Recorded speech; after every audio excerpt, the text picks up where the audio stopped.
Brendan Schaub must be punching the air right now because Andrew Schulz just did a huge UFC live stream with MMA legends and MMA journalist Ariel Helwani. So, as you'd expect, Brendan Schaub got roasted. In case you didn't know, Brendan Schaub and Ariel had a very public and dramatic beef about 2 years ago, which did not go well for Brendan Schaub, to say the least. Now, Ariel is very well liked and respected among the Fighter and the Kid subreddit, which is hilarious. And with that being said, let's take a look. Okay. Okay. How do you feel about P.F. Chang's? Are you a fan or not? This guy is. P.F. Chang's? What? Guy is a problem, bro. This guy is. Homeless cats. He said homeless cats. He said, Brendan, we love you, Brendan. We love you, Brendan. Have you ever done Truck Stop Diaries? What is it? Food Truck Diaries? Truck Stop? Truck stop. Truck stop. The food is an absolute animal. Hey, just hating on every other podcast. Have you done it? Do me a favor, don't do it. You'll have the runs. They'll give you some shitty, like, orange chicken. Ariel came in around minute 53 and brought the heat. It's funny because out of all the people in the room, he was probably the funniest for the first 5 or so minutes. And right away asked Alex Volkanovski, UFC champ, what he thought about P.F. Chang's. Now, in the Fighter and the Kid subreddit lore, P.F. Chang's is essentially what they call the subreddit. They call the subreddit a P.F. Chang's restaurant, and they call the members, the Fighter and the Kid subreddit members, or they refer themselves as homeless cats working in the kitchen. It is very confusing, I know, but essentially Ariel Helwani has that entire group at his disposal because they all love him. And you can clearly tell that Andrew was very uncomfortable and was trying to change the subject and even threw out the typical, "We love you, Brendan," which a lot of people grilled him for. And I get it, you know, not wanting to bash Brendan Schaub. And to be fair, Brendan Schaub did connect him with Joe Rogan and potentially changed his life. So I can understand Andrew Schulz now wanting to trash Brendan Schaub now that he has a massively successful podcast and Brendan Schaub is not doing so well. Now. This is awesome. Yes, you're locked, dude. But what I wanted to say was, when you do the test, when you do the citizenship test, they ask you questions. What do they ask you?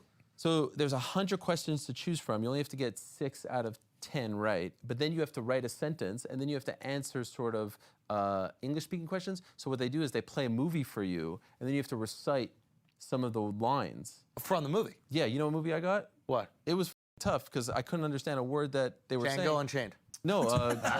Imagine having to recite some of those. The movie. I'd rather see Canada. It was a great movie, but the dialogue was very complex. It was hard to... what is that one with the guy, the big guy? He's never seen a movie. I've never seen a movie. Green Mile. Oh, Gringo Poppy. This, Poppy. It was so hard to understand. Ariel, why do you do this? Why do you cause division? It was Why do you hard come to here and understand. cause division? No, because it was hard to understand what he's they a were menace. talking He about. cannot be held down. And he's like, Poppy. why doesn't the UFC like me? We get it. We understand right now why. This isn't English. This Just is not English. a bowling ball. What am I supposed to say? It's not English. Is this, what is this? Yeah. Is it kind of language? It's like But I heard you have a special coming out. Yeah.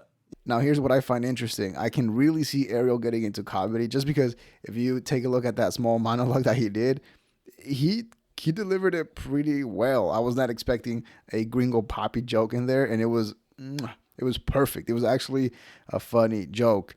Obviously, everybody else, including Mark, was trying to steer the conversation away from Brendan Schaub by saying that, oh, this guy's trying to divide us, all this stuff, which, again, I get it, but a little bit of joking around would have been better because at the end of the day, they knew that was going to happen. They had to know that Ariel was going to take shots at Brendan Schaub. Now, they were joking around, but essentially Ariel called Brendan Schaub out to a roast battle.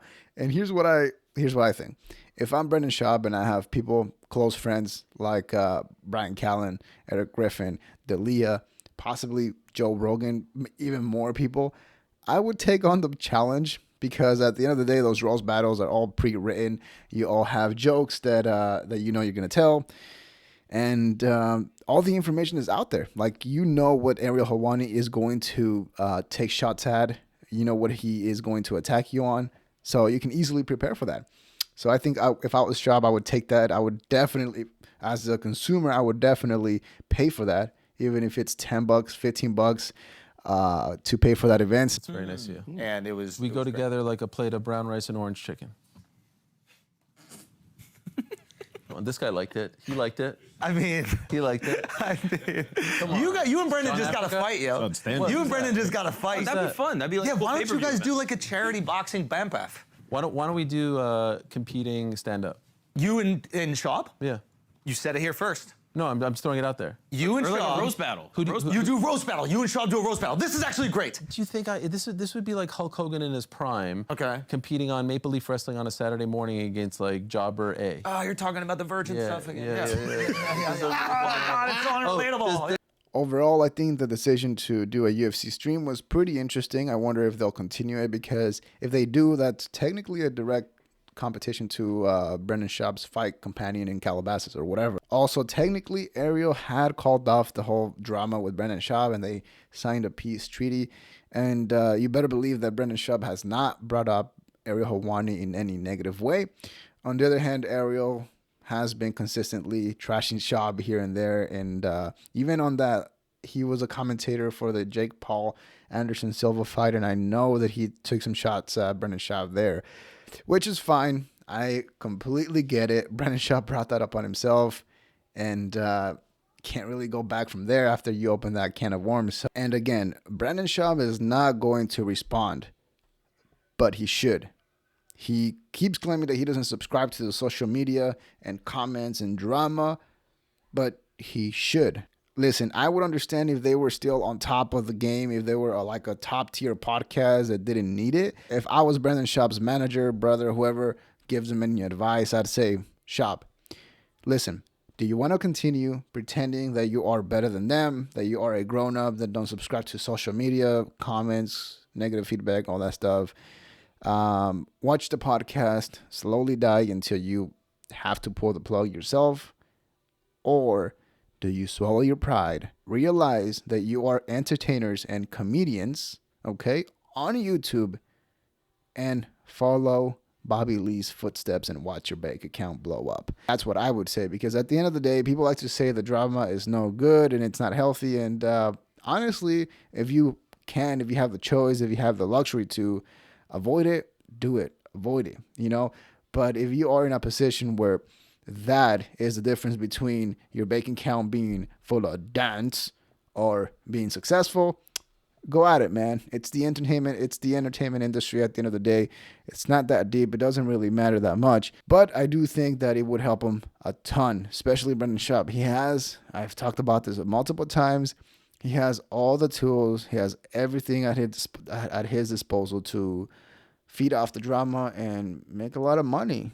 Honestly, Bobby Lee is a perfect example of somebody that thrived after that whole incident.